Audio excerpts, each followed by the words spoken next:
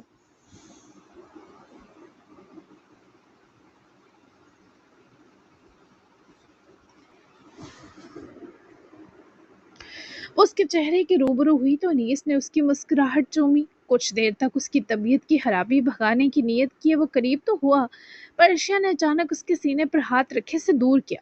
اتنے وقت میں یہ پہلی بار تھا کہ ارشیا نے اسے خود سے ایسے دور کیا۔ اس سے پہلے انیس کچھ سنبھلتا وہ منہ پر ہاتھ رکھے واش روم دوڑ گئی۔ اسے وہ تو نہیں ہو گیا؟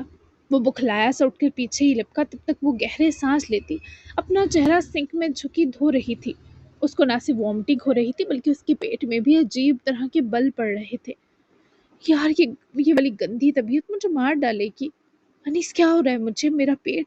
ارشیا نے بمشکل کراہتے سیدھا ہو کر انیس کی طرف دیکھا، جس نے ٹشو باکس سے ٹشو نکال کر ارشیا کو ایک ہاتھ اطراف حصار کر اپنے قریب کرتے اس کا گیلا چہرہ پونجا۔ تم مجھے بھی ڈرا رہی ہو، دیکھو ایسے سامنے والے کا دل بھی رک سکتا ہے۔ انیس کے بھاری لہجے اور سرگوشی پر اس نے نڈھال سا ہوتے نہ سمجھی کے سنگ انیس کو دیکھا اور اگلے ہی لمحے ارشیا کا چہرہ سفید پڑ گیا۔ کیا مطلب؟ میں امید سے ہو سکتی ہوں؟ ارشیا کے اپنے لب جیسے اس کے ہونٹوں سے بکھر کر نکلے تھے۔ انیس نے اسے آہستہ سے اپنے بازوؤں میں بھر کر اپنے سینے میں بسا ڈالا۔ ہم جاتے ہوئے چیک کروا لیتے ہیں، گھبرانے کی بالکل ضرورت نہیں لما، میں ہوں تمہارے پاس، بتاؤ کچھ بہتر محسوس ہوا، کچھ بنا لاؤں تمہارے لیے؟ وہ انیس کو پکڑ کر روبرو لائی، اس کا چہرہ تکلیف اور خوشی کی ملی جلی کیفیت میں ڈوبا تھا۔ میں امید سے ہو سکتی ہوں واقعی؟ مطلب ہمارا بچہ؟ انیس، مجھے اب سمجھ آئی آپ ہی میری حالت پر کیوں مسکرا رہی تھی جب میں ان کو بتاتی تھی کہ مجھے پین ہو رہے ہیں ادھر ادھر۔ انیس نے اس کا چہرہ ہاتھوں میں بھرا۔ تمہیں پین تھے، مجھے بتانے کے بجائے بہن کو بتاتی رہی تم، نالائق خاتون۔ وہ شدید برہم ہوا تو ارشیا نے دونوں بازو اس کی گردن میں پروئے۔ وہ ایسے پین تھے کہ مجھے تمہیں بتاتے شرم آ رہی تھی، روٹھو تو مت، مجھے لگا وہ سمجھیں گی، پر انہوں نے مسکرا کر کہا یہ نارمل ہے۔ اب سمجھی وہ اندر ہی اندر میری حالت بہام چکی تھی، کتنی وہ ہے منائم آپ یار۔ ارشیا کے حفیف سا شرمانے پر انیس نے اسے یوں ہی گلے لگائے ہی اٹھا کر باہر کمرے میں لایا اور اسے ڈریسنگ ٹیبل پر بٹھا کر خود ذرا سامنے ہوا۔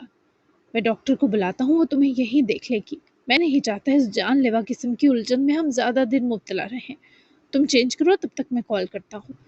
انیس کہہ کر دور ہونے لگا، پر ارشیا نے اسے کالر سے دبوچ کر اپنی طرف گھسیٹا۔ نہیں، ہم جا کر دکھائیں گے، مجھے سب کے سامنے شمو آئے گی نا، سمجھا کرو۔ اور کیا تم مجھ سے روٹھ گئے آپی کو اپنے درد بتانے والی بات پر؟ وہ منہ پھیر گیا کیونکہ وہ واقعی ناراض تھا۔ ناراض ہونا بنتا ہے، جب میں تمہارا لباس ہوں تو تمہیں اپنے درد مجھے بتاتے شرم کیسے آ سکتی ہے؟ میں اتنا بھی کمفرٹیبل نہیں کر سکا تمہیں اب تک اپنے ساتھ ارشیا؟ وہ اس کا چہرہ گھبرا کر ہاتھوں میں بھر گئی۔ انیس ایسا نہیں، لیکن وہ بہنوں والی بات تھوڑی الگ تھی۔